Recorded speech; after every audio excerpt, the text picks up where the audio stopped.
ওই যে মসজিদটা দেখা যাচ্ছে, ওই যে এসি উপরে, এটা হচ্ছে রাসূল সাল্লাল্লাহু আলাইহি ওয়াসাল্লামের মসজিদ। উনি এই মসজিদে এসে নামাজ পড়াইতেন। আর ওই যে এটা হচ্ছে বুড়িমার গড়, বুড়িমার গড়টা, এই যে রাস্তা, এই রাস্তাতে বুড়িমা কাটা দিত রাসূল সাল্লাল্লাহু আলাইহি ওয়াসাল্লামকে। জি, এই যে ওই নবীজির ঘর ওইটা, এগুলা, ওইটা এই যে বুড়ির ঘর, এটা এই যে বুড়ি তাহা অবস্থায় যে খাটগুলা, এসি লাগাইছে খাটগুলো এখন আছে। একটু মুড়ি ভাই করতে হাত দিতে কি দাও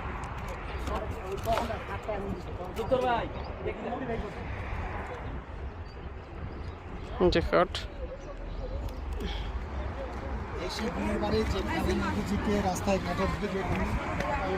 মসজিদটা একটু জুম করি।